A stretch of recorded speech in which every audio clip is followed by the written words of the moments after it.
So thank you all for being with us today. Those of you who are guests, my name is Michael Mirdad, and I serve here as part of the spiritual leadership. And as is our custom, somebody left their clipboard up here. I don't know who it was, one of the staff or whomever. If you would share with me what topics you would like to cover today, that would be great. Health opportunities? Okay. Spiritual, okay. Discernment. Expanding your spiritual gifting. Okay, hold on one sec. Back there was something. Mutual observer. Mutual observer. Unconditional love. Positive resolution. Hold on.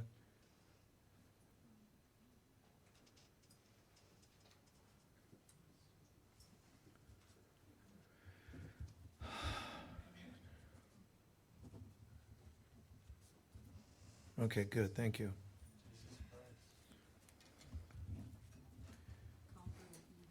We're good. That's good.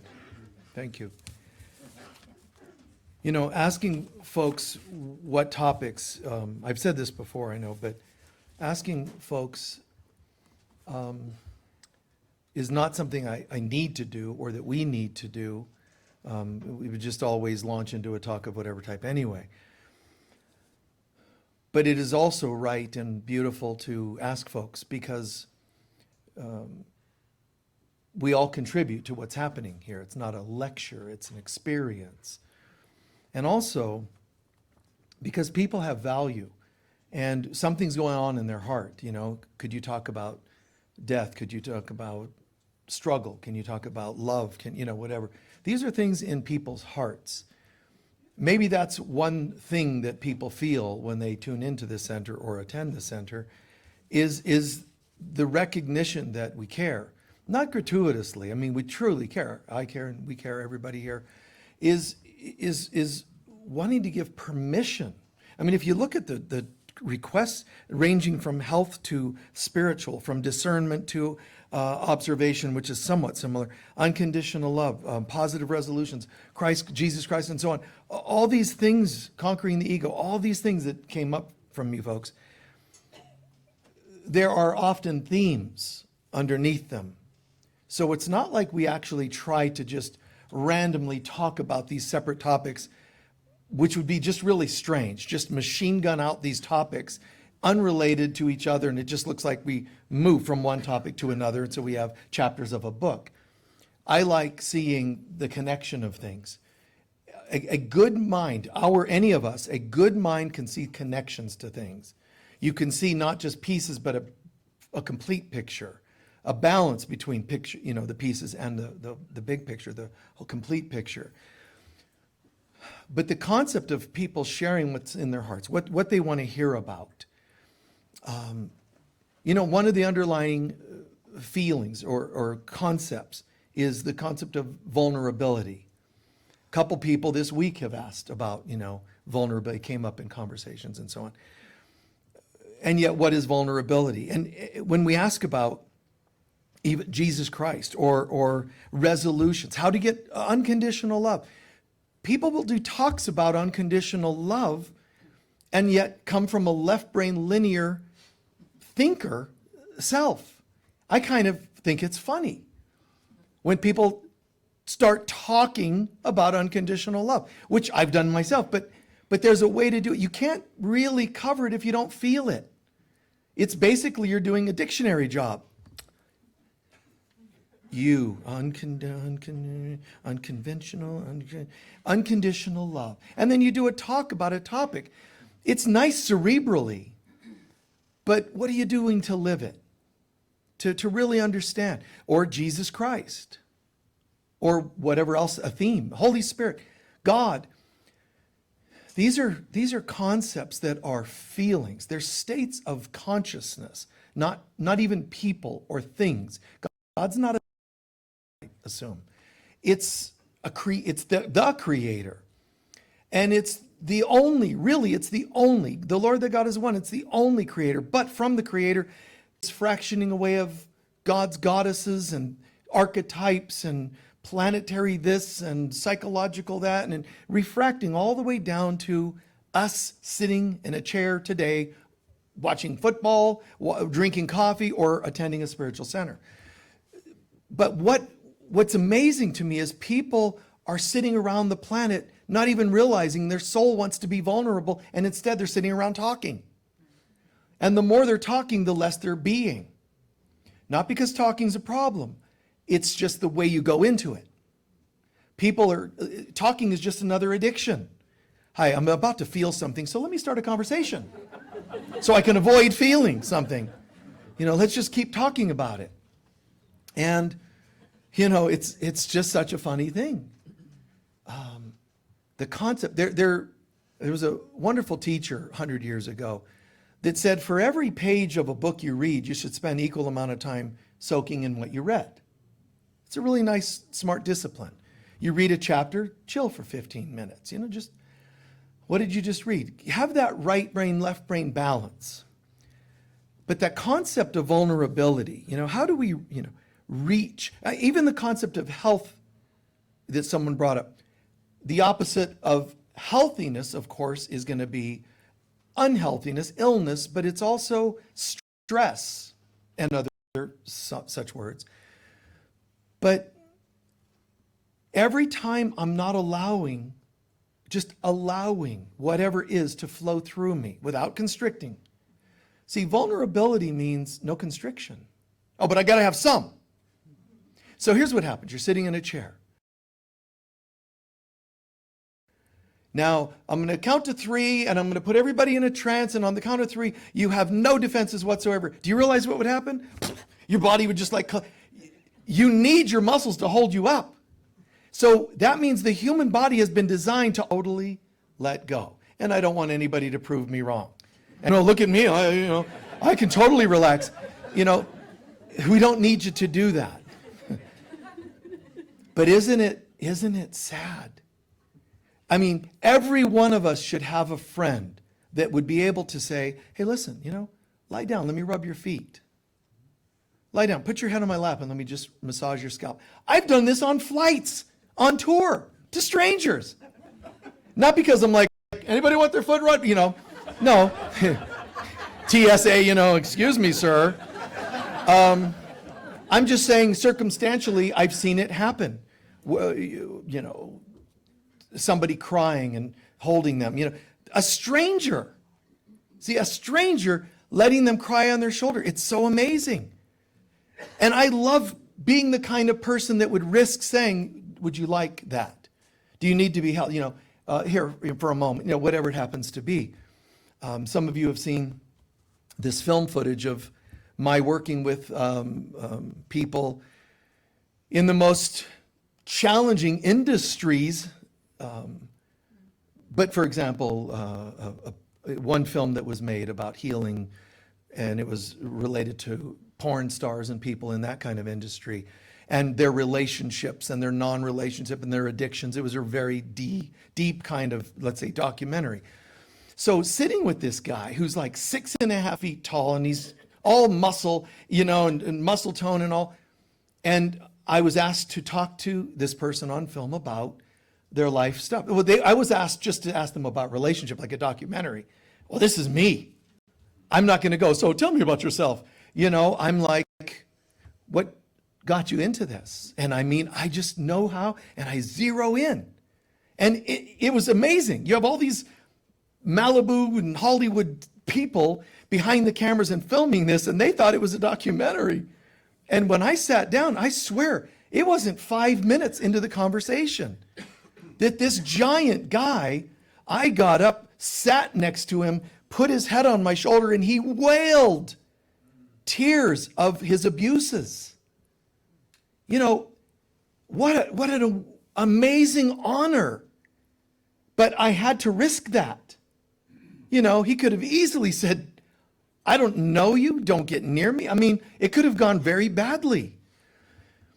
So you have to decide, are you going to risk letting go of stress that's causing your body illness? What if you're not healthy?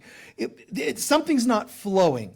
And don't get me wrong, I'm not trying to say that you should shame yourself for every toothache. I'm saying just recognize every illness is a form of a constriction. Every constriction is not allowing a flow. So I've been teaching and touring forever, for decades and decades. And I sit with a person and I would do sessions, and sometimes, not so much any longer for many years now, but often since I'm on work with people, and it doesn't take me but seconds, and I'll touch a spot where there are constrictions there. It could be in their neck, their kneecap, whatever. And then here comes all the emotions. And people would say, how did you know grief was in my right kneecap? And then they would say, can you write a book where? No. No, because that's too analytical. Because then everybody's going to not feel it. They'll just look it up. See, I look up what is right kneecap. Oh, yeah, I don't know. Let me feel what it is. And you as a healer can help them navigate that. But you healers, counselors, etc., even parents, anybody playing a role of sensitive around somebody, to be accurate in the work you do, you sort of have to let your own flow happen. What if I sense that they need their right collarbone held for a moment? Is that okay? Ask them and then do it. You have to risk being wrong to be right. So you get used to asking, never getting arrogant about it, but, and I wouldn't make a textbook on where everything is. I've actually written decades ago a book on what things are where, but I never really republished it because of wanting to stay away from everybody analyzing and pigeonholing, because we don't all put grief in the same spot. One person has it in their right kneecap, another person it's in their lung meridian. It's just totally different. So what you need to do if you're training this is train people on how to care about other people, and then you'll start to sense where things are. See, if I am you, the golden rule isn't just treat others, as you would want to be treated, just as a paraphrased version of that. Golden rule isn't just do unto others as you would have them do to you. The golden rule is actually do unto others as though they're you. They are you. You're not separate. So a mom should know what's going on in her kids, but so should a healer and a counselor and a doctor. I remember seeing in a animal hospital once a brilliant plaque. I mean, this is like when I was 16, and it was so cool because the plaque, I can't remember all the exact words, but something to the effect that a veterinarian can't ask their clients what's going on. They have to know. And I always went, God, that's so cool. It made me go, wow, yeah, they have to know. But that should be the same for everybody. If we care enough, it will emerge. If I care enough to have a relationship with God, it'll emerge. But the gratuitous and the textbook versions aren't real. That just doesn't work. It's just not real. So you can't say, I just want to have a relationship with Jesus Christ, or I want to have a relationship with God or the Holy Spirit or whatever. It's a feeling. It's really, first of all, my desire to have a relationship with them has to be a sincere feeling, but I have to be vulnerable about that. Sometimes I myself, I have communion with God and it feels great. Once in a while, I'm on my way to go to bed. I'll stop and kneel on the floor at the side of my bed like a 5-year-old 20 years ago learning to pray, because it's a vulnerability. It's a way of my saying, I'm still a child. Not, I know how to pray and meditate. Oh Lord, it's me, so let's just have communion. I don't do that. I want to stay humble. I want to keep that alive. Sometimes just total communion and wow, but sometimes I just say, help me, Jesus. Or whatever you believe in your wording. See, sometimes go back to the fundamentals of prayer. You can't go wrong. It's not going to belittle you to practice humility and its vulnerability. So if you're a therapist, you can say, but I'm a trained therapist. I know how to work with people. They're not actually going to be successful. At best, it'll be successful at that kind of work, which is labeling people. Yeah, I'm really good. Yeah, I'm an expert. Got a master's in labeling. I've got a bachelor's in labeling. I'm a doctorate in labeling. See, that's not that impressive. But there's a lot of other labelers that really admire your labeling skills. Nobody labels people like you. So now you're at home and you don't have children. You have younger folks that you've labeled. And you can't show them the vulnerable you, the parent, because you're a labeler. So you can't let them see you sweat, man. Those kids have to know, Dad's got it, Mom's got it together. They know how to label things. That's just this. You'll be over it in 3 days, and everything's so calculated. And then one day, there's an illness or a crisis, and it's the dark night of the soul coming to visit that says, the you think you are has to die. And you're going to do this the easy way or the hard way. Either I don't know, help me, that's the easy way. Or I got it covered. Boom. Universe is like, oh, this is going to be good. And it breaks out this chisel and this mallet, and it comes working you to chisel away the things you valued and your certificates and all the heady stuff. So there's this concept of vulnerability. What is real vulnerability? I would just say that there, first of all, like many things, there's like 3 levels of vulnerability. There's a divine level and a human level, and in between those, there's a soul level of vulnerability, just so we understand. The human version of vulnerability, if you think about it, means you're at risk. I feel very vulnerable, which means I'm at risk, right? I feel vulnerable. When you say vulnerable, it's synonymous with the word susceptible. When it's human vulnerability, it means you're at risk, which also means something bad's probably coming. It means I'm susceptible. I'm very vulnerable to illness, susceptible to illness. See how they're the same? I'm very vulnerable to falling in love. It means I'm susceptible to something bad. That's what human beings constantly think, feel, and live. Misunderstood sense of vulnerability. It's I don't know, it's very tragic, I think. But there's people who vulnerable to viruses, people that are vulnerable emotionally. But that's not real vulnerability, but the ego doesn't want you to know that because it doesn't want you to ever be vulnerable. It needs you tense. It needs you afraid. So it shows you images. Here's what vulnerability is going to be like if you go there. I want to be such an open and vulnerable person. Oh, really? The ego says. Let me show you. And this is horror story footage. And you're like, never do I want to be vulnerable. Oh my God. And then, yes, there's stereotypes. Certain people, certain races, certain cultures, certain genders are supposed to be less vulnerable. That's all just a crock.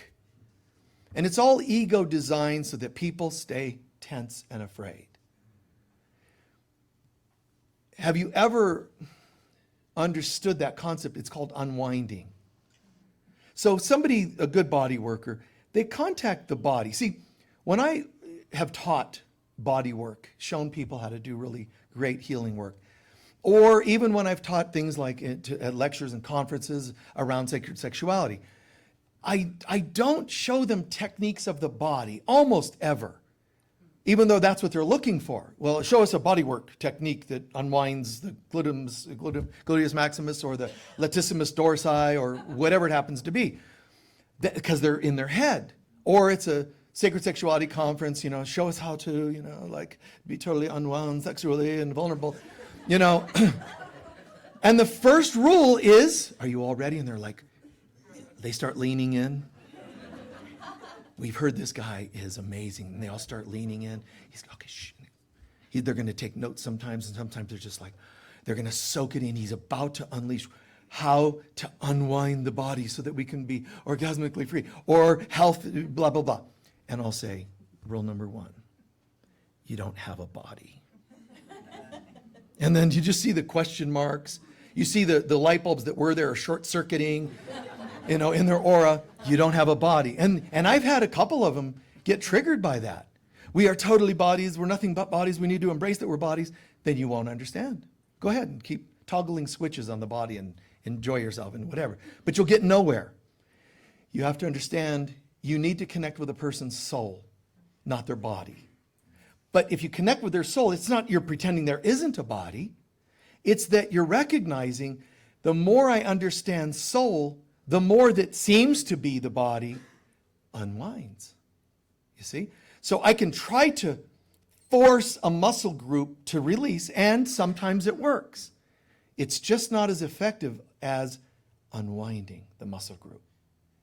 You can literally, beautifully, successfully drop an elbow in on that muscle group, that joint, and it just starts, it does work. You're holding space, you're crunching open that section that's stuck. It's nice. And it will take a command, physically a command, let it go. And it starts open, you get up, you feel loose. But it involves more work and it doesn't last as long as holding a muscle group and asking it what's going on.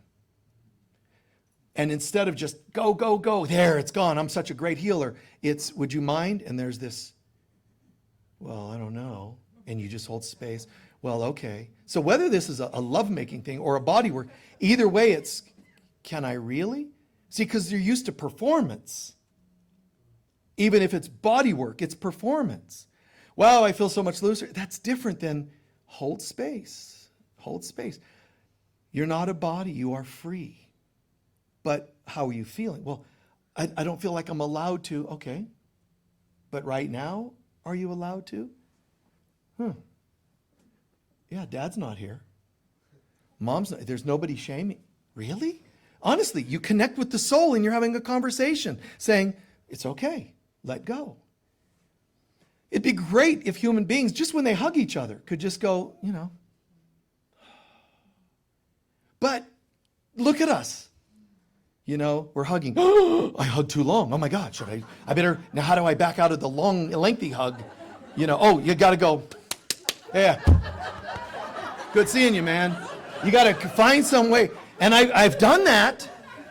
I shared this story once before, but you know, I had this retreat being built and these contractors are out there and they're all guy.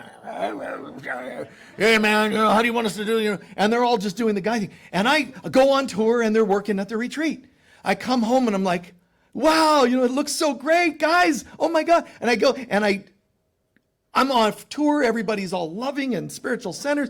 And I go home and I walked out and I'm like, oh, you know, just, and I walked over to one of the contractors and I went, oh crap. What have I done?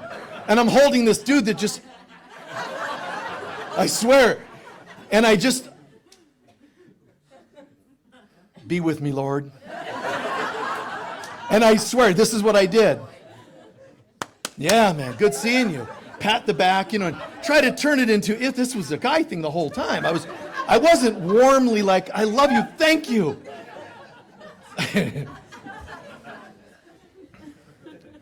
So, this world has been conjured up to keep people separate, to keep them at a distance. You know, how beautiful it is. And the humans do not have an ability to know true vulnerability. The human design is the opposite, separate, protective, afraid, because there's risk at being vulnerable. What will people think? What will people say, right? What will people do if I just were to let go? And it causes a lot of mental illness is coming from people trying to be something they're not, think in a way they don't, you know, and they're holding on. And the whole world is attacking them, at least in their beliefs, because they know everybody on this stinking planet is lying. They're all pretending to be something they're not. They're all holy children of God, and yet they walk around like they're just automatons, just doing what they're told. But somebody's born and goes, yeah, but I don't feel that way. Shh. Just get in line. You're breaking people when you do that. You're breaking them. And then they lose it. And then they're called clinical. The people diagnosing them are clinical. But I'm not saying it's wrong to try to deal with this. But is that the only way to deal with it? Is the only way to deal with your emotions to shut them down? I'm saying it's going to cause problems. You know, there are people just today, yes, but also it was just hugely known and popular a generation ago that women having pleasure, they were called spasms. They were labeled like mental illness because they had pleasurable releases. They're not allowed that. They're not supposed to. Go find a medical book that's just 10 years old, 20 years old. They're incapable of having orgasmic experiences. I'm not pushing a talk on that. I'm just saying. It was actually considered a clinical problem because they didn't have pleasure organs and glands. It's like, I want to be his wife. That doctor who figured that out. Yeah, I want to be his wife. There's a good time waiting to happen.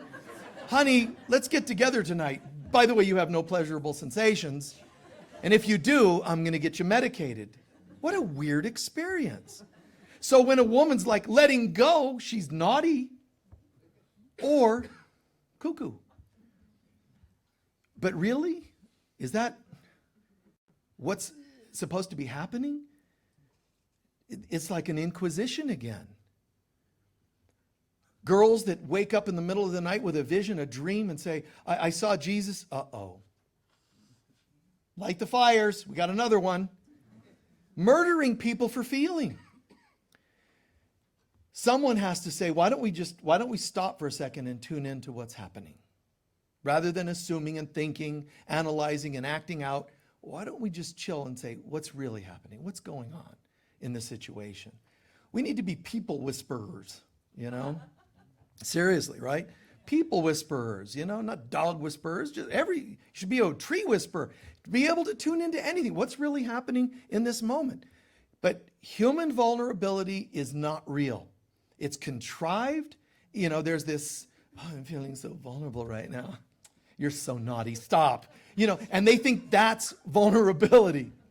It's always related to, I'm feeling so vulnerable, risk. Whether it's physical, sensual, emotional, it has to do with risk. Or speaking up, I better not. See? So human vulnerability is a lie.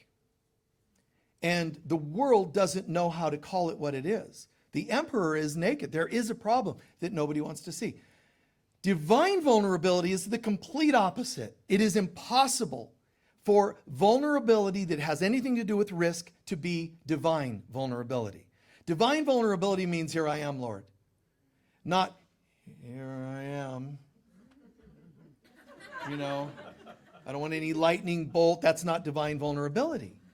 Divine vulnerability means surrendering to unconditional love. One of you brought up that phrase. Unconditional love. Surrender to it. And it's like, some of us are like, okay, I like this idea. I'm going to surrender to God. But some of you have a thought that goes, but what if that other religion's right? So what I'm going to do is a Christian prayer, a Hindu, mantra, Buddhist beads, and then put my forehead to the ground facing Mecca. Just in case the other group's right. I'll get some points in my favor. That's being a human vulnerability again, which is always a lie. It means you're hedging, you're doubting, you're fearing, and it involves tension. One of the greatest prayers, I don't know. I don't know means I don't know. It means I don't know. I'm open. I don't know means the ego I does not know. But I'm open to the God I am. And then in comes this, oh my God. There's a great scene in a movie where, old movie, but there's a great scene where this guy it's part of a group of guys that break out of jail and they're going through the jungle. But they're each different archetypes, and there's the fundamental Christian type. And I'm not putting down Christian or mentals or anything else. I'm just, you got to think about that. Fun, and then there's duh, and there's mental. So you only have a third of a chance of this going well. I'm sorry. If you're a duh, I apologize. Or if you're mental. But the fun, anyway, bring the fun back. So there's the fundamental Christian type. Now, I should say fundamental religion.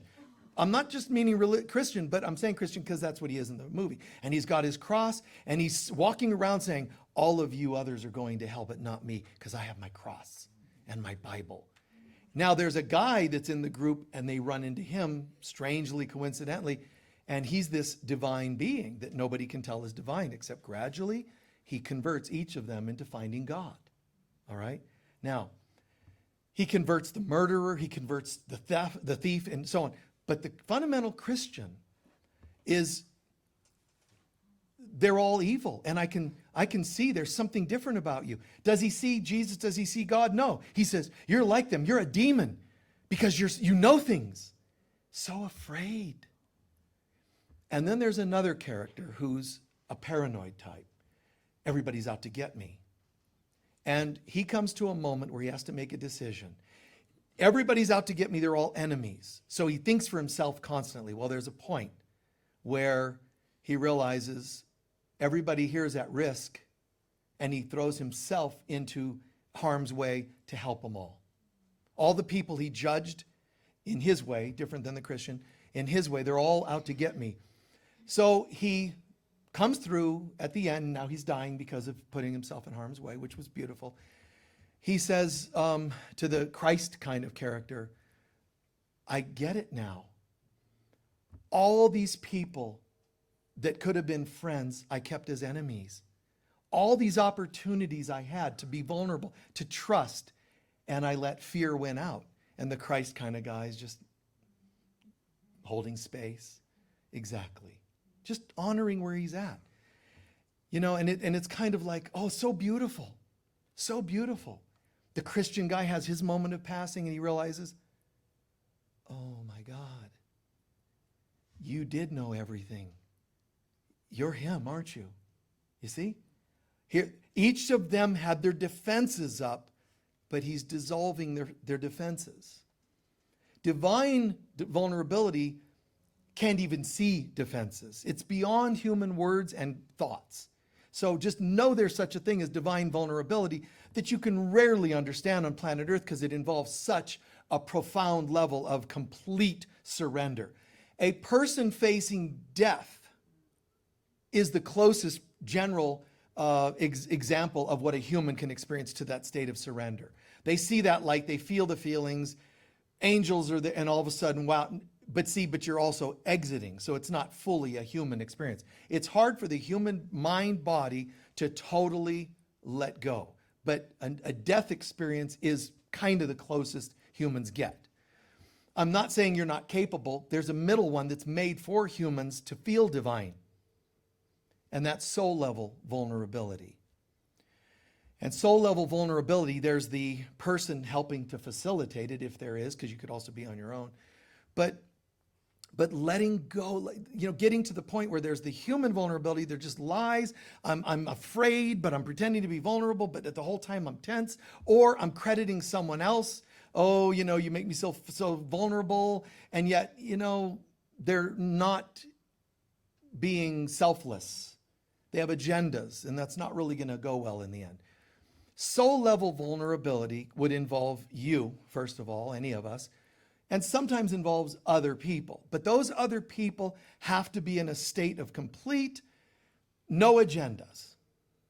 No agendas. That helps. See, because that's creating what's called a container. But there's the other person experiencing the soul level vulnerability. Now that person can create it on their own if nobody else is there, but if it's going to be with someone else there needs to be a sense of movement forward. That's why it's vulnerable. If we're just stagnant, there's no vulnerability involved. So to say to somebody, let's say it's an animal that's been abused. See, it's broken, it's afraid, it's been abused, and you see that it's starving. You want to help it. And if you say, come here, come on, it's still afraid. You're pushing too hard. That's not a safe container. Is that right? Because you have an agenda. I think you need to let me pick you up and make your day better. Oh, patience is having to be there. So what you do, if you think about it, you put some food in, you back off. You offer. If you're the person facilitating, you offer safe space. You offer the hug and they might freak. And one of the worst things about facilitating soul level healing and soul level vulnerability is you run the risk of them misinterpreting your affection, your love, your presence. If they've got a history of people having agendas, clearly you can do anything. You first, at the grocery line, I know you're up to something, Yeah, because the sale on Wheaties is starting in a few minutes and I'm just stalling. There's always some agenda, and it's a drag to be around people that are so hypercharged. However, if you don't have an agenda, you won't lose patience with them, will you? Because you're just holding space. But it is a challenge. I would say, because I do all the healing work, all the counseling work involves this level of vulnerability. Without the vulnerability of soul level, people cannot go across the bridge to healing from wounded to holy. They cannot. You have to cross the bridge. To cross the bridge, you need to feel safe. But to feel safe and move, it means vulnerability. To feel safe and just sit there on your own with no people, not so bad. I feel totally cool, safe. Well, yeah, but you're not around humans. You have 8 cats and 3 dogs and, and they love you. Do you have evidence of that? Have you interviewed them? Of course they wag their tail when you feed them. Try not feeding them and see how much they love you. Even animals will turn on you if they get hungry enough. So, pet owners, I'm going to get all these, hate mail, pet owners of South Tallahassee, or whatever groups. So instead, it involves some, remember, down here, the human vulnerability, risk. In God, none. But in soul level, it's a little of each. Trauma is when people have in some way gone to the cliff's edge and been pushed over by circumstances, environment, or people. But to heal, you still have to go to the edge. But this time, you're not pushed over. You're shown, I'll tell you what, give me one hand, and you lean over. Oh, no, that's scary. I'm here, right? And we can make mistakes, healers, people. But I'm going to hold that hand, you lean over, and they feel empowered. I faced my fear, and I'm okay. See? Vulnerability is an environment in which people can heal. If you say, well, I'm healing, well, how? How so? How did you face your issues that are locked up inside? Talk. Tell someone your deepest secrets. See? Tell them your deepest secrets. There should be nothing hidden. No stone left unturned. Talk to God for sure. But that's that's divine, but you got to bring it to the body, man, down to the earth plane. So to feel vulnerable, what are you feeling? What's going on? What are you afraid of? Some of us have partnerships where our partners don't know our deepest fear. How is that so? Your partners. They should know your greatest dream and your worst fear. And if not, I'm not saying you did something wrong. Maybe you just didn't realize that, but now do it. And tell the doctor everything. I remember a friend who was seeing a counselor for years. But even after the first year, they were talking about, and we talked about this and that. And something occurred to me and I said, have you told them about your child abuse? Oh, no, never. I'm like, thank God I'm not your counselor, man. Because you're not going to show up twice and not go there. That's how I am. But not forcibly. You can create a container of love that people can step into. In all my years, there's probably, I could count on one hand, 2 hands at the most, in thousands and thousands of sessions, probably count on hands, 1 or 2 hands at the most, the times that I put something to the test and it went a little wonky. For example, you could say, I would like someone to, I'm asking them to share a certain topic, and they start to share it, but I probably needed to bring something else up first. Or if I said to someone, there's been, these instances, they're clear to me, the few, because there's few. But If I were to say to somebody, okay, give me a hug, and let's say they give me a hug, and I'm just holding them and holding space. If I didn't explain what I was doing, I would go, oh my God, I forgot to tell them. Give me a hug meant this, not that. You follow?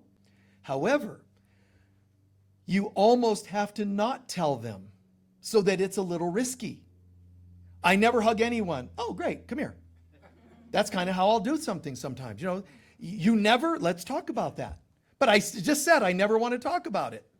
Would you prefer seeing someone else? Well, no, I heard that you're really good. Yes, and I just told you had this issue that I didn't even know about. How did I know it? Because it's there, I can see it. Do you want to talk about it? No, I want to know how you knew about it. And I've had people, you know, did a friend tell you? I'm going to kill her, man. I'm so angry. She must have told you. They lose trust. So it's happened just a few times where I've seen something go a little wonky. But my style is, what are you afraid of? And I don't mean every session, just when it's related to this kind of trauma, but what are you afraid of? And then can we go there? If not, you're saying, I do not want healing. I'm just here to pretend that I want healing. And that's not my thing. I'm not interested. So what are you afraid of? Well, I'm afraid. I remember this lady at a church. I went to do the church service, but I had to do sessions before church, during the break between the two services, and after the services, because on tour sessions were all booked up all the time. But this lady, the fear of partnership, affection, touch. So once her session was like, oh my God, healing, and she's like, oh wow, all my tears, and I feel so free, and so on. But then I said, let's go for a walk. And I walked around, I don't know if it was arm in arm or hand in hand, around the church parking lot. Why? To put it in the body that she feels different. Otherwise, it was still going to stay a feeling of out here, wow, I feel great. Let's take it to, you're walking with one of those dangerous beings called men, through the parking lot, So it involves a little risk. Go to the edge a little. But I'm not trying to cover healing in a quick lecture, because there are so many pieces. People, if you really are trying to heal, telling your children, tell me what happened. No, I don't want to talk about it. Of course, that's what an awkward position. Or clients. You don't want to have people saying, no, I want to lock up. Knowing that the longer they keep it locked up, the worse their lives are going to be. So you know what's right.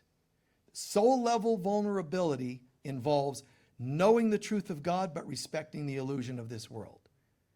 So we can only go so far, we can only ask so much, and you're honoring that, but you know it's all got to come to the light. And when you know that well enough, people will more easily unravel that. Some people come to you to get a massage. Disrobing is vulnerable to them. And are you holding the right kind of container? Because then healing happens. Miraculous shifts happen because someone, a container. I remember an instance, and this is one I've shared a few times over the years, but there's this lady who, I'll give you two quick examples, but I'm not saying this is the way you should do soul level healing, soul level vulnerability for that matter. It's anything. This could be like just having a situation where you have conversation with a person. It's not always body related, body work related. It's just something's locked up. What is it? And sometimes it's grief. I've never cried before, you see? And oh my God, you created a container where they can cry for the first time? You're kidding me. See, that's tragic to me. That someone never was able to feel vulnerable enough on a soul level, because the body will follow if you get the soul. So create this, and here come their tears, and release.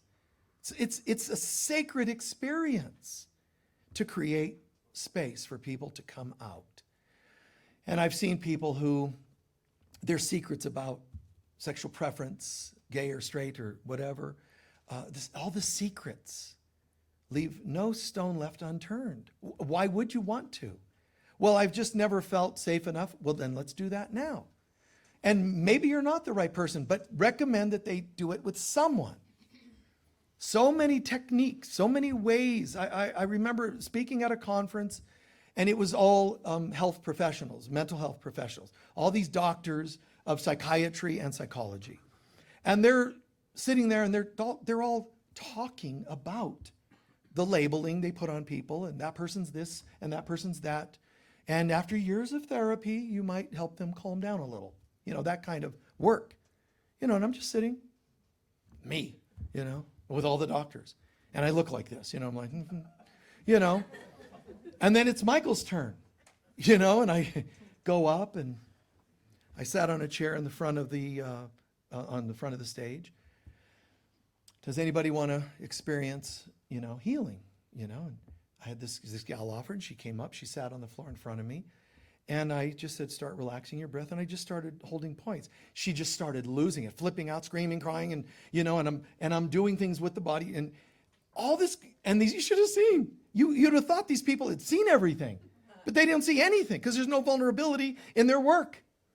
So they're just sitting there going, and a point and and another, all these different things, releasing whatever it is, demonic possession or memories, whatever it is. And these people were like, just totally flipped out. You're like shocked. But there was in that same conference, here's another form of healing. Do you guys understand? Do you agree that keeping secrets can be harmful? And the doctors, oh, yes. It can be very harmful to the psyche. Okay. Does anybody want to volunteer, a healing? And this gal, okay, write down your deepest, darkest secret. A little shaking and some tears, and she's writing, and people are waiting for a minute for her to write it. Would you mind bringing it up here? People are, what's he going to do with it? I take it. I said, okay, now I'm going to read this to everybody. You should have seen how angry everybody got. And there was this one lady in the back of the room.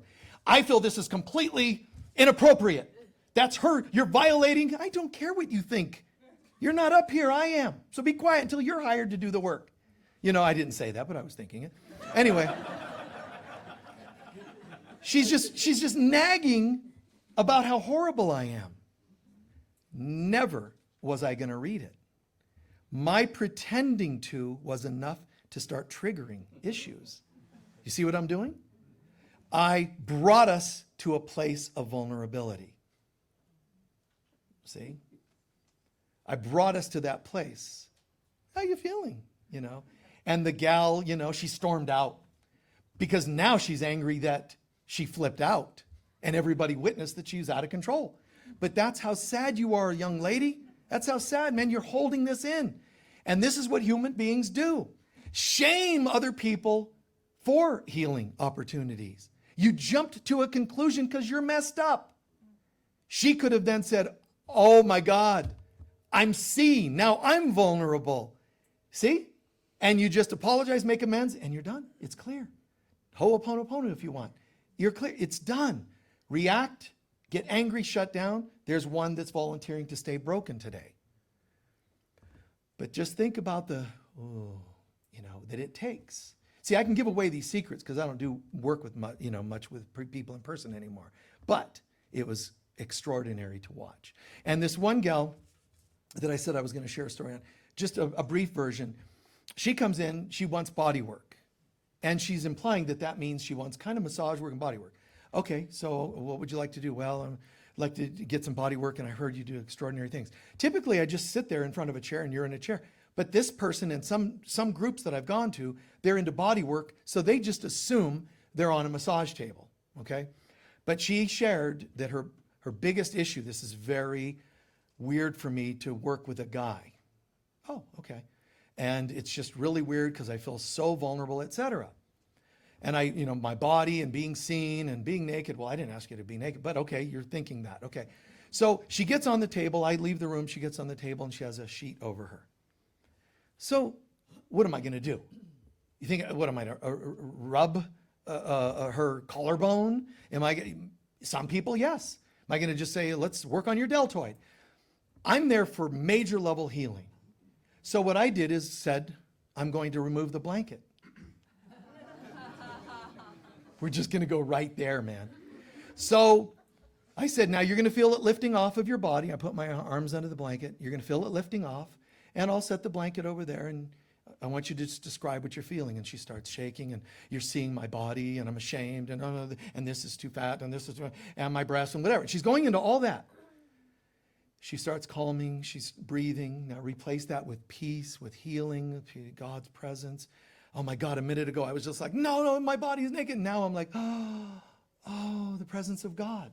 Then I said, open your eyes. She looked. I had my arms under the blanket, only lifted them a couple inches. So she was still covered. You see? And one last one is a gal who said, I would like to come up as a volunteer to heal, and I want to work on body issues. I have a little bit of extra weight, and I feel ashamed. So long story short, I said, okay, close your eyes, or I think we blindfolded her and said, okay, now gradually disrobe. And so she disrobes, and this might sound weird for a Sunday service, doesn't it? But yeah, we were hearing about all these examples of naked women. Oh my God, stay broken. By all means, stay broken, just don't come back. Okay, so listen. So I tell this lady, disrobe. So she starts disrobe, and then she starts crying. People in the audience start crying. All this stuff is happening, you know. She gets to the last part and takes that off, and so on and so on. Now I'm saying to her, I want you to listen. And my voice is right next to her ear. So I'm going to guide you. Now take this off, and one piece at a time. Okay, very good. Now, open your eyes. And then she started crying even more. She said, oh my God, it was one thing to have my eyes closed and be vulnerable. If I open my eyes, it's worse. You follow? For her, it was even worse. She opens her eyes. I had signaled everyone to turn their backs. Nobody could see her. And the reason I was speaking in her ear, so I can't see her body. You follow what I did? These were always spontaneous thoughts that I had of things to do to bring that person to that edge. That woman responded like a month later. Not only she said, I feel so different about my body, but with no effort, I lost 20 pounds off that I had. So once the issues are gone, the symptoms go. You see? But these are extreme examples. It's not that everybody and anybody could do such a thing. I've had, like I said, a handful of times where it goes a little wonky. I remember this one time, there was this very large gentleman, and he was, secrets about being gay, and he was shamed. Oh my God, shamed. So when his session's coming to an end, I had him sit in my lap and I held him. Having a safe male hold him. It was actually his father in his mind. This is what didn't happen when I came out. You follow? It's very cool. But what was funny was, it was at a church in an office that I was doing this. The minister walked in. So there's moments where I'm like, this probably seems weird, to some other people. So it's happened where I'm doing something and oops, it just, oops, and somebody could think something or. But the idea, be vulnerable. You have nothing to lose, everything to gain. Yeah, but I don't have anybody to talk to. Now listen, that can't be God speaking. If God wants you to be able to be vulnerable emotionally, physically, or whatever, there can't be a force greater than God. Or you can believe that God doesn't want you to be vulnerable. You're just incorrect. But there's appropriate places, people, and times. But when it's there, the opportunity. If someone says to me, I was abused as a child, I will not have body work done by a male. I'm afraid. I think they should honor that. And consider a male doing body work, clothed. Maybe a girlfriend comes in and sits in the room. Do something to move forward. That's soul level vulnerability, where we know you're safe, but there's the risks of not safe. See, the God part, the human part, brought into the middle part, which is where we have to go until it's all gone. All this world and all its garbage is gone, and everybody is connecting on a soul level, total safety. But that idea of, tell me a little bit about that. I never talk about that. Well, tell me a little. What is it you don't talk about? You see, something like that. Well, it's, family stuff. Okay, family, can you, like, just one word? And then they name the kind of abuse. You see? Good job.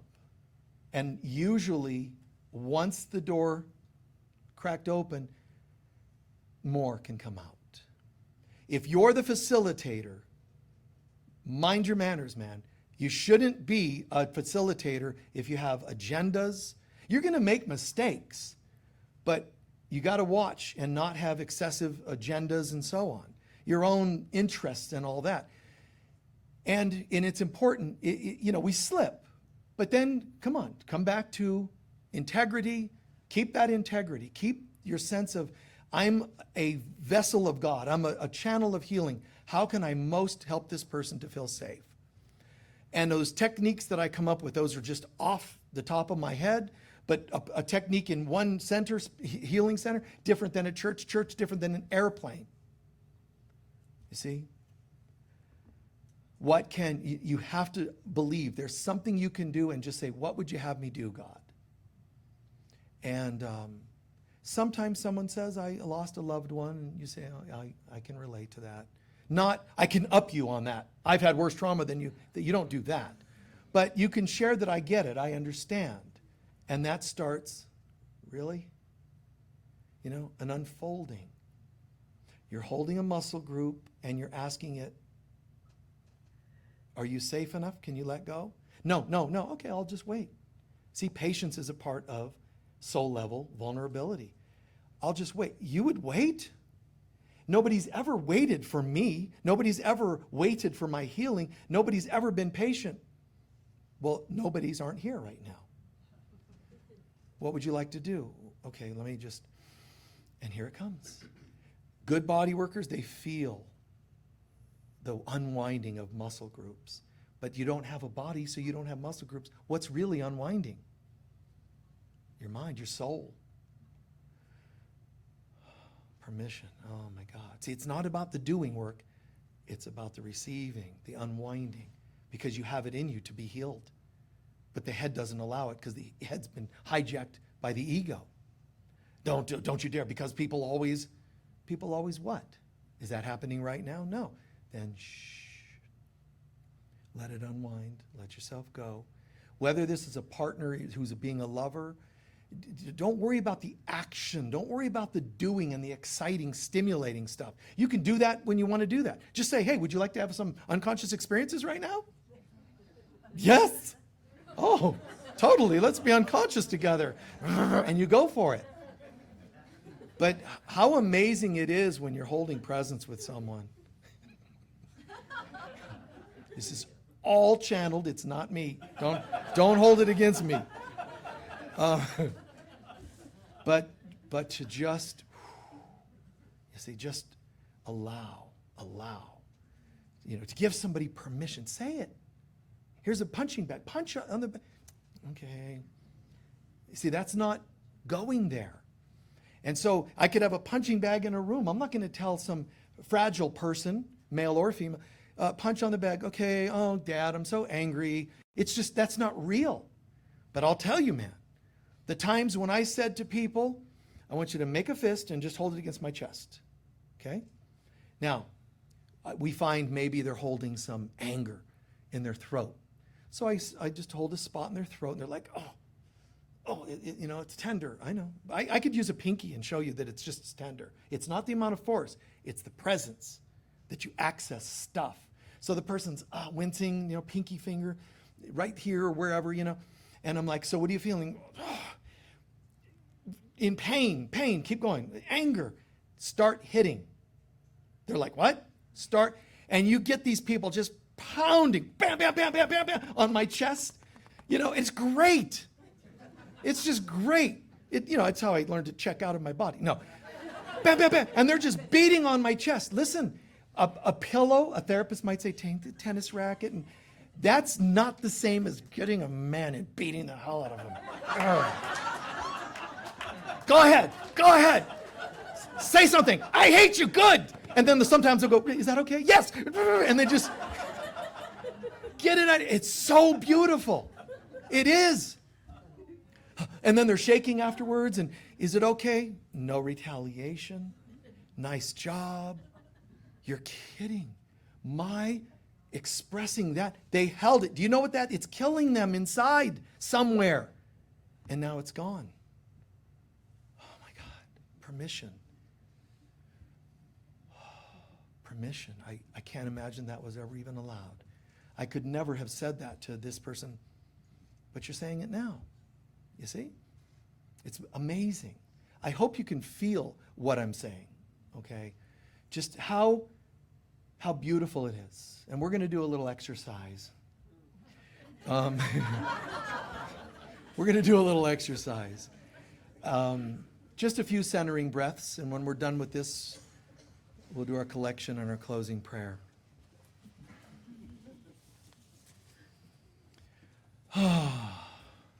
Take a moment to reflect back what you heard today. You liked it or you didn't like it, but even if you didn't like it, why? I didn't agree. I was triggered. Yeah, that's good. Look at it. What did it trigger? Shame, sadness, anger. Okay. Nothing was overtly done to cause you harm, so maybe just look at it that you feel triggered. You feel tense. You might be anxious. That's because of the stuff that's held inside.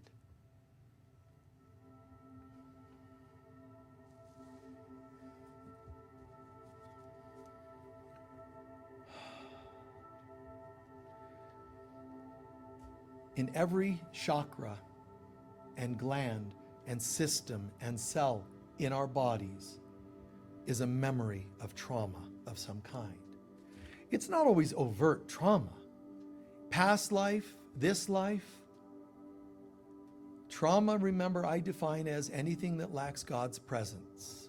So even if you were just kind of sad, that's traumatic. Lonely, traumatic. You felt lost, traumatic. Lost a job, traumatic. Nobody's overtly causing you harm, but it's still a form of trauma. And it's all stuck in our bodies.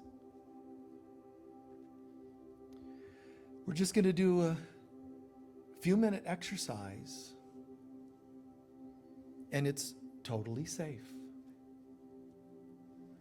And to prove it, you're going to cup your hands over your mouth, so like this, so that you're muffling your voice. And you don't have to pronounce every word. If I were to say, put your hands over your mouth and say the words, I'm so angry, you can say, I'm so angry, and still be heard. You can also say, I'm so angry, and people can't spell out what you're saying. So keep it confidential. Be vulnerable within reason, you see. In this case, we're not going to ask you to go and find things. We're asking the Divine Mother, the ultimate healer and guide, to be with us. We're asking you, Holy Spirit of God, in just a 2-minute exercise, to help us. Every chakra, we're going to release something, starting with the root chakra. We're going to just tune in a couple of breaths to that center, allow something to show itself. If you can't think of anything, then just shout the words in your hands. I don't know. But it acknowledges there's something. You're safe. It's fine. But why would I want to keep this in my body, especially in my spiritual centers? Good.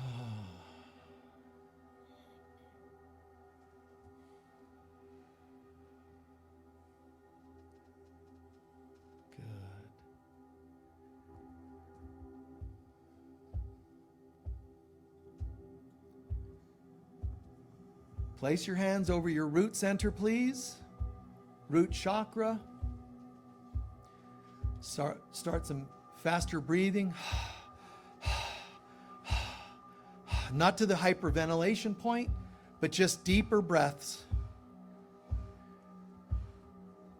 Now become aware of anything trapped in the root chakra, which is about money, sex, physicality, vitality, all things related to planet Earth. Let an image or feeling show up. When I say now, everybody at the same time, hands over your mouths and shout something out. Only a word or two, just a couple words. In 1, 2, 3. Oh! Good. Navel center, place your hands over your navel center, just below the belly button. This is emotional stuff, family of origin, relationships, psychic wounding, whatever it is, might be known or unknown, unexpected. In 1, 2, 3, go. Good. That past life stuff. The solar plexus. This is the mind, knowledge, people disallowing your thoughts, undervaluing your intelligence, mind control, also anger. In 1, 2, 3, go. Good. Heart chakra. This is love and trust, but also broken heart, distrust. All beings, all creatures, and the sad wounding of all beings and all creatures. Whatever shows up there, bring it to the light. In 1, 2, 3, go. Good. Almost done. The throat center. This is your Christ center. This is, you are the Word of God made flesh. And yet, shaming, religious shaming, not speaking your words, your truth. And I'm not talking about your human opinions. I'm talking about your divinity. That I am love. I am a holy child of God. Look at the crap I've gone through that has taken this away from me. In 1, 2, 3, now. Good. The 6th and 7th center we're going to do together. In front of your forehead. The center is related to God, your crown and third eye. Anything that you think you're angry at God about, try not to be all mystical. I don't have any, just wait. First of all, you believe God sent you here. That's enough to be angry at God. God gave you that family. Why did God set you up with that partner that abused you or mistreated you or betrayed you? All right, God, here it comes, man. Brace yourself, Lord, because I'm going to say something here. In 1, 2, 3, go.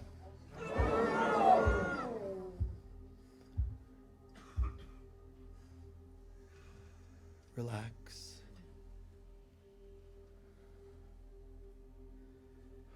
Part of us is even afraid to say something to God as though it'll curse us. And God says, thank you, thank you, thank you. I'm so glad you were able to share that. Are you willing to know that it's not true? You have to decide that. Are you willing to know that I didn't harm you? That I didn't force you into a family or situation? You can believe that, but are you willing to not believe that?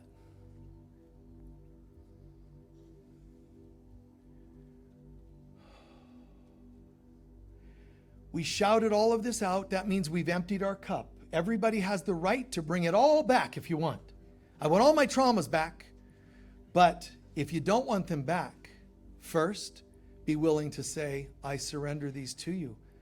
Divine Holy Spirit of God, my beloved mother, I'm giving it all to you as unconditionally as possible and for all time. If you're willing to know that or think that or say that, great. And one more step. You have to replace what you shouted out with something new,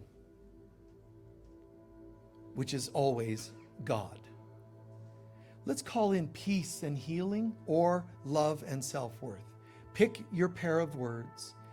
Hear them as you inhale and imagine everything that's shouted out is gone, dispersed by the mother. Fill up through your crown on every inhale to your heart comes this presence, peace and joy. And so it is. love and abundance, and on the exhale, and so it is. And just keep doing that. Breathe in your words. You're replacing. Now, what you could do is first into the upper two chakras on the inhale, let it wash over your body. One more breath to your throat center. So each chakra is being refilled with something new.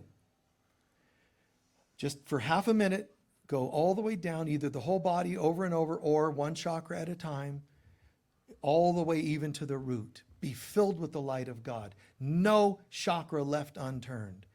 No toxicity left in my glands or centers.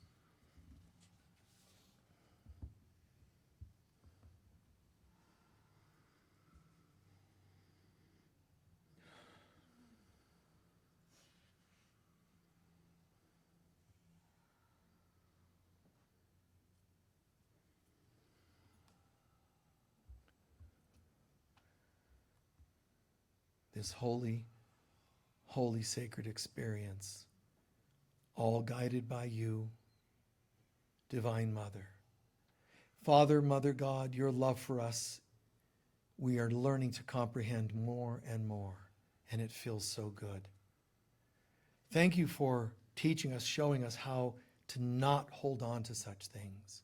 Speak them, write them. Put them on paper and burn them. Talk them to a counselor, a sponsor. Get them out. Leave no stone left unturned. Talk it out, but choose what feels right and the right container for that. And if 1 out of 10 people aren't great at handling what you share, forgive them. They know not what they do. Don't do it again with them, and move on to somebody who can handle it. Don't give up on trusting in vulnerability just because once in a while humans don't know how to hold on to that. And so it is. Before we do our closing prayer, if you wouldn't mind, please stand and just embrace for 10 seconds at least one person in the room.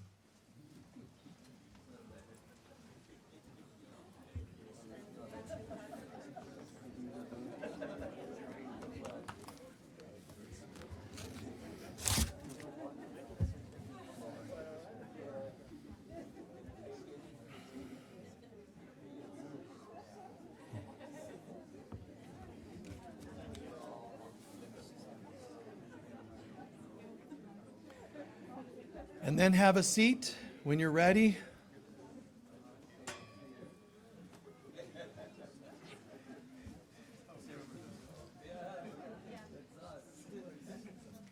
How's everyone feeling? Good? Yeah? Good. Did it all make sense? Yes or no? Yes. Do you see, and you might say no, but do you see the value of that risk, the vulnerability? Yes or no? As long as it's a healthy container, right? I'm not talking about leaping off the cliff and saying, "Catch me, Lord." You know? You know, it's not, there are people that get buzzed and go, "God, I'm feeling so vulnerable." That's because you're drunk. You've sedated your defenses. That wouldn't be the right time to put yourself at risk for a healing experience. So it's all right to have these interesting little, yeah, this feels a little risky, but, and I've been there, get a massage, and you think it's okay. And then I felt gross and ashamed, and, because I thought something was a safe place and it wasn't. We've all experienced something like that, whether it's in partnership or whatever. And yeah, it does. It feels kind of yucky. You share something with somebody and they, turn it on you. But, I remember one of my daughters, my kids knew that I didn't talk about certain things. It's like my birthday. Dad, when can we do your birthday? Any day of the year you want. You want to have 365 birthdays? Let's do that.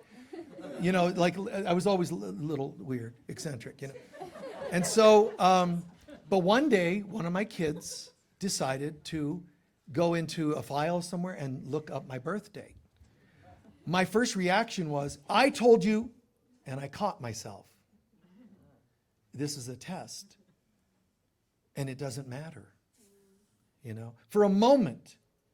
But if I would have overly reacted or for too long, what it means is you have a false god, something that is capable of controlling you, which is this secret, let's call it. And immediately it doesn't matter. You see? It doesn't matter. And then I moved to Sedona 20 years after that, and I remember there was an astrologer in the room, and he came up, hey man, listen, I know you don't talk about your birthday, but can you tell me, because I'm an astrologer, I'm just curious. It's okay, sure. And I told him. Days later, people were saying, oh, he's telling everybody your birthday. And I'm thinking, but, you know, birthday, I hate astrologers. Now I get twitches when people say I do astrology. Oh, do you? You know, astrologers. It's a test. I know it hurts. It confuses, it does. But then, can you bounce back? You see, that's the test. And I felt really good about how I turned things around when I was dealing with my daughter and that sort of thing. So you'll have the one step backwards every so many steps. Please don't use that as an excuse, because that's a game of your ego. To try to use that as an excuse to never again be vulnerable. It's just try someone else. Okay? Thank you so much with that. Can anyone share what you learned or heard today that made the most sense? The meditation, anything, yes? That meditation was so powerful because I've done so much work through the years. I've been to Peru, worked with shamans, and I thought these traumas were like, I'm done with that. I mean, things that came up that I've spent years working on are still there. Wow. It's just, not to shame myself, it was more like, wow, there's always going to be, I think, a remnant of that. Right, good. That needs to be. So you were surprised at some of these things, and you've done work on some of these, but yet they came up. So a couple of words I'm going to say about the way you worded that. Don't say there'll always be parts of it. That's not true. But when there are, don't be shocked. Don't react to them, because then they're empowered again. Just kind of go, oh, well, that again, and let it be. It might not show up for 3 lifetimes. I don't care is the attitude, because I'm good. I'm good. Oh, the ego's going to say, how dare you think that you're okay and you're healed? Because here's another issue. Yeah, oh, that again. Well, yeah, haven't seen that in a while. Next. Just the attitude of openness. It renders the ego powerless. You're welcome. Yes? In regards to that too, one of the things I tell clients, and I have to tell myself too, is sometimes something will resurface because it's another level. You know? Well, in this universe, everything's cyclical. So yes, she's saying things come around again. Don't be shocked. They just come around again. But when you get overly like, oh my God, and the words also that you used, you had done all this work. I thought I had done. You did do work on it. And you did erase it. And if there's any residual pieces, they will resurface at some time or another. Consciously, when you're working on it, or unconsciously, it'll sneak up on you. Anyone else? Yes? What's your deepest secret and what's your deepest fear? My deepest secret. Oh, you didn't care? I was assuming that you cared. Okay, never mind. Just stuff it back down inside. Okay. So you liked the part about deepest secret, deepest fear.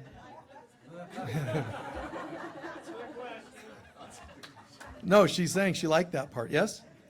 Nice. How much courage it takes to be vulnerable. Courage. The courage that it takes to be vulnerable. Yeah. People think it's kind of like mutually exclusive. You're either courageous, warrior, or vulnerable. Like that's a weakness. And no. There's a strength in vulnerability.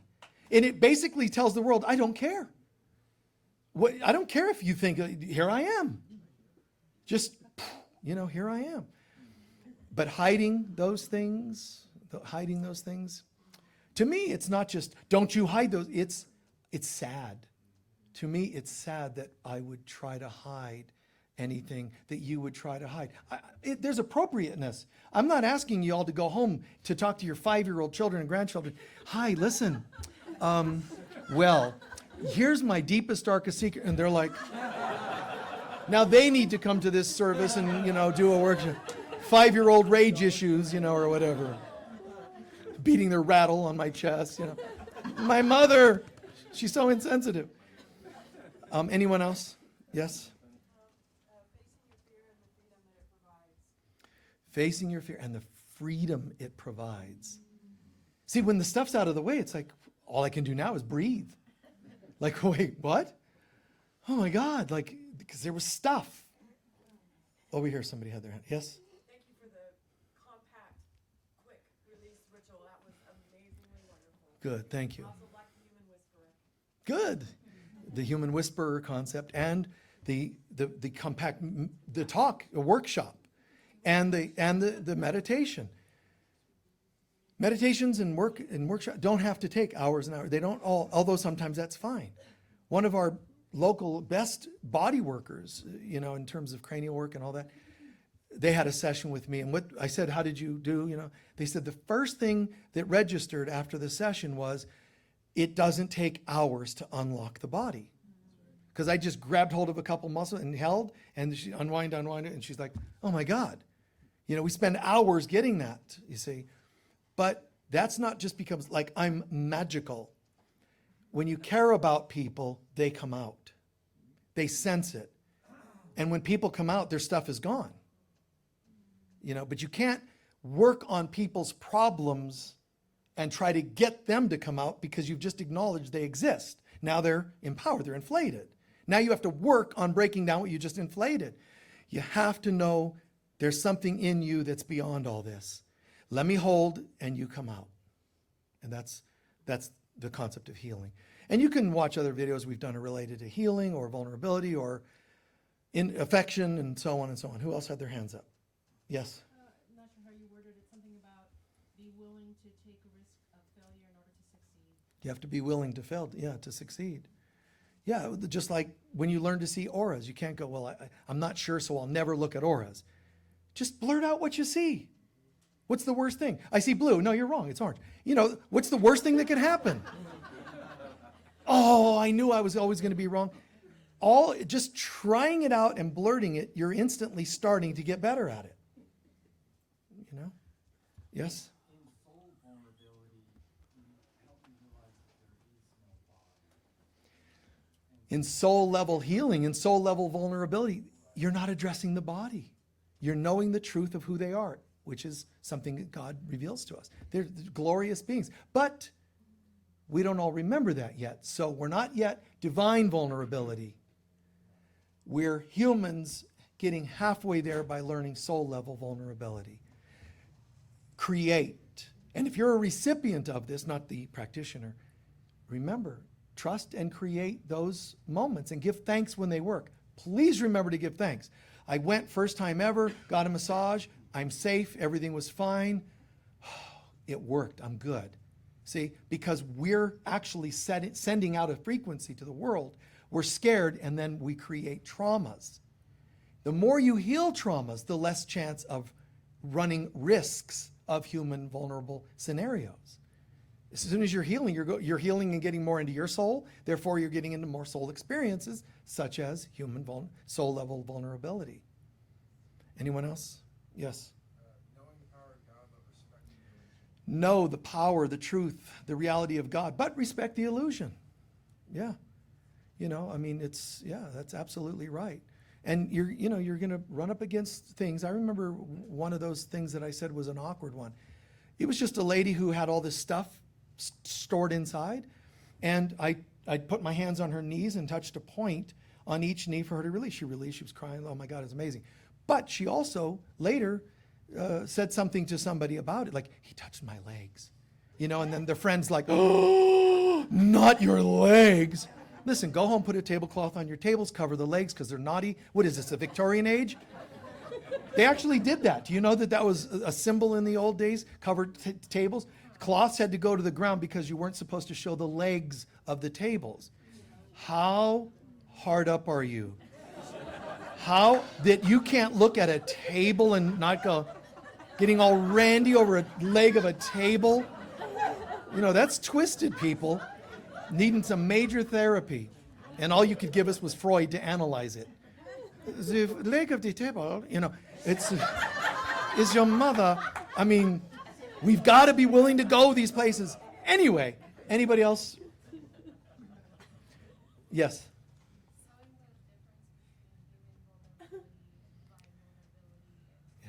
the difference between human vulnerability. Come on, get over that. Don't think that that's vulnerable just because your defenses are down. I feel so vulnerable because you're stoned. That's not the same. That's not the same. Come on, see through these things. True vulnerability means I'm entering something closer to God, and that's intimidating. Because if I walk towards the light, it's going to shine brighter on my darkness. That's you. Let it shine and talk it and work it. Shout it. Whatever you need to do. See? You see, notice in the exercise, you were safe because you were going to do. Nobody knew what that meant. See? Safe, yet vulnerable. Now it can happen besides incomprehensible words. You might say, I want to share this with somebody. Do you know what I shouted? And you share it with a friend at the cafe or a sponsor or what. You now you're closer to it coming out all the way. All right. All right, we're going to do our collection and then our closing prayer. Please be as vulnerable and generous as you can be. We appreciate it. It's online to click and make a donation here. It's the purple bags. Those are for your donations. The baskets are for any extra that you can give towards special projects or people of lesser means. We'll do our prosperity prayer. It's on the cards in front of you if you're sitting anywhere but the front row, and or it's posted online. So concentrate on what you're saying. Really get it. Together, please. Divine love flowing through me blesses and multiplies all that I am, all that I have, all that I give, and all that I receive. And so it is. Beautiful. Thank you. Let's please stand for our closing prayer.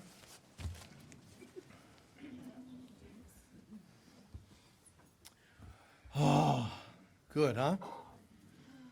Yeah. So nice, even going to a center, if you're a newbie especially, going to a center, signing on and watching. See, that's a form of vulnerability. You don't know what you're going to hear. It might be something that'll trigger you. Even that is a form of vulnerability. Now, if it's out of control and weird and it triggers you, you should talk to somebody about that. But if you saw it and went, this made sense, or it felt healing, and don't just thank us. You need to stop and say, I must be healing because I experienced something that was kind of different and it went well. I'm serious. Just allowing that. I am getting somewhere. I'm safe.